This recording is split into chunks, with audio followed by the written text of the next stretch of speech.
কোথায় যাচ্ছ? মানে আমার মামার বাড়ি, নুপুর মামার বাড়ি থেকে আমার মামার বাড়ি। আজকে আমার মামা বাড়িতে যাওয়ার প্ল্যান হয়েছে, তাই সেজন্য সব সাজগোজ করে সবাই বেরিয়ে পড়েছি ব্যাগপত্র নিয়ে। একটু বেরোতে দেরি হয়ে গেল, 11টা বাজে এখন। তো টোটো বলে দিয়েছি, টোটো চলে এসছে সময় মতো। আমরা এবার রাস্তা দিয়ে যাচ্ছি, কিন্তু চারদিকে বেশ গরম, প্রচুর গরম, কিন্তু তার মধ্যেও যাওয়া হচ্ছে। কারণ অনেক দিন আগেই কথা দিয়েছি যে মামা বাড়িতে গিয়ে একদিন থাকবো। তো যেহেতু এখানে এসছি অতসীদের বাড়িতে, সেজন্য ওখানে গেলাম। পৌঁছে গেছি মামা বাড়িতে, এখন মোটামুটি 12:30 বাজে। মাটির ঘর আমার মামা বাড়ি। তো ভেতরটা পুরো একদম ন্যাচারাল এসি, মানে ভেতরে ঢুকলে প্রায় 5-7 ডিগ্রি টেম্পারেচার কমে গেছে। খুব ঠান্ডা, ভেতরে ফ্যান ট্যান চলছে। আর ভেতরে যে মাটিটা একদম কিন্তু এত সুন্দরভাবে লেবেল করা আছে, কোনো ধুলো বালি কিচ্ছু নেই, একদম সুন্দর, নিট অ্যান্ড ক্লিন। আর মোটা মোটা কাঠের জানলা দরজা, একদম পুরনো ফিলিং। তোমরা যারা মাড হাটে যাও রিফ্রেশিং করার জন্য উইকেন্ডে, তাদের মতনই সেম জিনিস। তো এখানে আমাদের যে সামনে যে বারান্দা আছে, ওখানে সুন্দর মাটির দেওয়ালের উপর ডিজাইন করা আছে। আর এখানে ছোটো নুপু অলরেডি দুষ্টুমি শুরু করে দিয়েছে। এখানে একটা কাঠের একটা বেড আছে, তো এখানে মাঝে সাঝে তোষক পাতিয়ে লোকে শোয়। তো এখানে বেডের একটা কাঠ খুলেও মোটামুটি শুরু করে দিয়েছে নিজের কাজ, ট্রেন গাড়ি বানাচ্ছে। তো অনেকটা জায়গা ফাঁকা পেয়েছে, সেজন্য ছুটোছুটিও করছে, বেশ ভালো লাগছে। আর এদিকে দেখছি যে উঠোনের বাইরে প্রচুর ধরনের তোমার ডাল এগুলো সব শুকোতে দেওয়া হয়েছে। তারপরে যেগুলো অনেক সময় বড়ি টড়ি দেওয়াতে কাজে লাগে। এখন যেহেতু 1টা-1:30 বাজে, সেজন্য বাইরেটা পুরো একদম ফাঁকা, নির্জন, নিস্তব্ধ। আর প্রচণ্ড রোদ, মানে প্রায় 42 ডিগ্রির ওপরে রোদ আছে, সেজন্য বাইরে একদম চারদিকে কিন্তু নিস্তব্ধ আর নিঝুম। তো আমি বিকেলের দিকে হয়তো বেরোবো, কিন্তু এখন আপাতত ভেতরে ঢুকে গেলাম। এটা হচ্ছে একটা মাটির সিঁড়ি, যেটা দিয়ে আমার মামা বাড়ির দোতলায় যাওয়া যায়। দোতলাতেও 3টে রুম। আর বারান্দার ঘোরা হয়ে গেল, এবার চলে এসেছি রান্নাঘরে। এখানে একটা চেয়ারের উপর বিভিন্ন ধরনের শাকসবজি, ভেজিটেবলস সাজিয়ে নুপু খেলছে। কারণ ওর জন্য বেশি খেলনা আনিনি, যেহেতু একদিনের জন্য এসছি, তো যা হাতের কাছে পাচ্ছে সেটা দিয়েই খেলছে। মামাবাড়ির আরেকটা বিশেষত্ব হচ্ছে এরকম দোলনায় দোলা। তো 2টো দোলনা আছে, একটা আমি দুলেছি আর একটা নুপুকে দুলিয়েছি। তো এইটাও একটা নস্টালজিক ফিলিং দেয়, পুরনো মাটির বাড়িতে এরকম দোলনায় দোল খাওয়া। আর বিশেষ করে ভাস্করদার যে ছেলে, সে এরকম দোলনায় দোল খেয়েই ঘুমোয়। কি লম্বা সাপ! এটা কি লাউডোগা? লকলকে সাপ।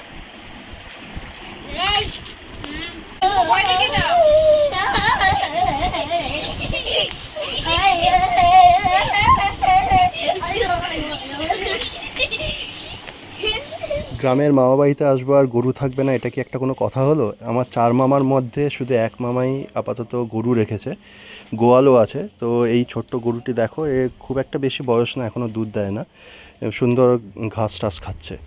তো এখন বিকেল হয়ে গেছে, আমি মোটামুটি একটু বিশ্রাম নিয়ে বেরিয়েছি বিকেলের দিকে। এখন 5:30টার মতন বাজে, আর 1 ঘন্টা মতন রোদ থাকবে, মানে আলো থাকবে। রোদটা এখন নেই। তো আমি চারদিকে একটু এক্সপ্লোর করতে বেরিয়েছি, বেশ ফাঁকা রাস্তা দিয়ে হেঁটে যাচ্ছি মাঠের দিকে। চোখে পড়লো একটা বেল গাছ। দেখো, এত ছোট্ট একটা বেল গাছে কত বেল ঝুলে আছে। তো আমি আস্তে আস্তে এগিয়েছি একদম মাঠের সাইডে। এখানে আমি এখন যাচ্ছি ছোটো মামার যে মুরগি পোলট্রি করেছে, ওনার বিজনেস এটা। তো সেই মুরগি পোলট্রিতে নতুন মুরগি এসছে, সেটা আমি এখন দেখতে ঢুকছি। বিরাট বড় একটা পোলট্রি ফার্ম, অ্যাকচুয়ালি 2টো ফার্ম আছে, পুকুরের এ সাইডে ও সাইডে, 2 সাইডে। এই ফার্মটাতে নতুন মুরগি বাচ্চা এসছে। তো এখানে দেখো প্রায় 1000 খানেকের ওপরে তো হবেই আমার মনে হয়। ছোটো ছোটো মুরগি বাচ্চা প্রচুর কিচমিচ করে আওয়াজ করছে। পোলট্রি ফার্মিং নিয়ে বেশ কিছু নতুন তথ্য জানলাম, সেটা তোমাদের বলছি। সেটা হচ্ছে যে এই পোলট্রি যে ছোটো মুরগি, এগুলোকে কিন্তু প্রচুর ওষুধ দিতে হয়। ওদের চোখে ছানি টানি পড়ে যায়, সেজন্য চোখে ড্রপ দিতে হয়। প্রত্যেকটা মুরগি বাচ্চার 2টো করে চোখে ড্রপ দিতে হয়, মানে যথেষ্ট সময় সাপেক্ষ আর পরিশ্রমের কাজ। তাছাড়া পোলট্রি ফার্মটা সিকিওর করার জন্য 2টো সাইডে বেশ মোটা করে বেড়া দিতে হয়, যাতে শেয়াল টেয়াল না ঢুকতে পারে। এই যে রেড কালারের লাইটগুলো দেখছো, এই লাইটগুলো দিয়ে অ্যাকচুয়ালি ওদের আলো জ্বালিয়ে হিট দেওয়া হয় যখন যেরকম দরকার হয়। তো সব কিছুরই একটা প্রয়োজনীয়তা আছে, বেশ ভালো লাগলো দেখে। এবার আমি আস্তে আস্তে চলে গেলাম একদম পোলট্রির পেছনে। এখানে দেখো একটা ছোট্ট একটা কাঁঠাল গাছে কত কাঁঠাল ধরেছে, একদম মাটির লেভেল থেকে থরে থরে কাঁঠাল পুরো ছেয়ে গেছে। দেখতেও খুব সুন্দর লাগছে, মানে হাত বাড়ালেই পুরো ধরা যাচ্ছে। নুপু তো এই কাঁঠালগুলো প্রচুর টাচ করেছে, বলছে জ্যাক ফ্রুট টাচ করেছে বাবা। একটু টাচ করো, নেবে না, টাচ করবে। এখানে যে পুকুরটা দেখতে পাচ্ছ অ্যাকচুয়ালি এটা থেকেই মাটিটা কেটে দু সাইডে উঁচু করে ফার্মটা তৈরি করা হয়েছে, আর এখান থেকেই জল টলগুলো দেওয়া হয় ফার্মের মধ্যে। তো এখানে দেখতে পাচ্ছি যে মাটির নিচে প্রচুর কাঁঠাল তুলে রাখা হয়েছে, এগুলো বাড়িতে নিয়ে যাওয়া হবে, চচ্চড়ি করে খাওয়া হবে। এরপর আমি আস্তে আস্তে মাঠের সাইড দিয়ে হেঁটে গেলাম, এবার আমরা ঢুকবো হচ্ছে সেজো মামার পানের বরজে। তো এটাও একটা এক্সাইটিং ব্যাপার, গ্রামের দিকে পানের বরজটা দেখা অত্যন্ত আবশ্যক। অতসীদের গ্রামে কোনো পানের বরজ নেই, কিন্তু মামাবাড়ির এই সাইডটায় প্রচুর পানের বরজ আছে। তো পানের বরজ মানে হচ্ছে পান গাছ এখানে লাগানো হয়। তো নির্দিষ্ট একটা এরিয়া উঁচু করে তার মধ্যে এরকম সরু সরু বাঁশ দিয়ে আর এরকম কাঠি পুঁতে পান গাছগুলোকে লাগানো হয়েছে। আর প্রত্যেকটা পান গাছ যেহেতু লতানো, সেগুলোকে উঁচু করে দাঁড় করানোর জন্য সুতো দিয়ে বাঁধা হয়। সুতোগুলোকে বলা হয় জুন, আমার যতদূর মনে পড়ে। তো সেইগুলো একটা ছোট্ট গাছের আর কি প্রোডাক্ট, তো সেইগুলো দিয়ে পান গাছগুলো বাঁধা হয়। আর প্রচুর এটার মধ্যেও মেনটেনেন্স আছে, কারণ পান গাছ নিচে খুলে পড়ে যায় যদি কোনো একটু অল্প হাওয়া টাওয়া হয়। তো সেইগুলো আবার পানের বরজের মধ্যে ঢুকে সেগুলোকে বাঁধা, মেনটেন করা, সেগুলো যথেষ্ট পরিশ্রমের কাজ। আর এইখানকার পানগুলো বেশ বড় বড় আছে। তো পান গাছের যেটা বিশেষত্ব সেটা হচ্ছে নিচের পানগুলো যখন বড় হয়ে যাবে সেগুলো তুলে পান বিক্রি করে দেওয়া হয়। আবার কিছুদিন পর ওপরের যে ছোটো ছোটো পাতাগুলো সেগুলো যখন আবার বড় হয় তখন আবার সেগুলো তুলে বিক্রি হয়। তো এই সাইকেল চলতেই থাকে। আর প্রচুর ওষুধপত্র, সার, এগুলো তো দিতেই হয় পানের বরজে। বেশ দেখে ভালো লাগলো। আর পান গাছের একটা খুব সুন্দর গন্ধ, একটা পান আমি তুলেও খেয়েছি। তো যাই হোক, এসব করার পরে আমরা বেরিয়ে এলাম পান গাছের বরজের ভেতর থেকে। এখন একদম মাঠের সামনে চলে এসেছি। খুব সুন্দর হাওয়া, চারদিকে সবুজ ধান ক্ষেতও দেখতে পাচ্ছি, একদম সোনালি ধান ক্ষেত। আর ডিপ সবুজ যে জিনিসগুলো দেখছো সেগুলো হচ্ছে বাদাম। সন্ধে হয়ে যাচ্ছে, সেই জন্য আমি এবার বাড়ি ফিরবো।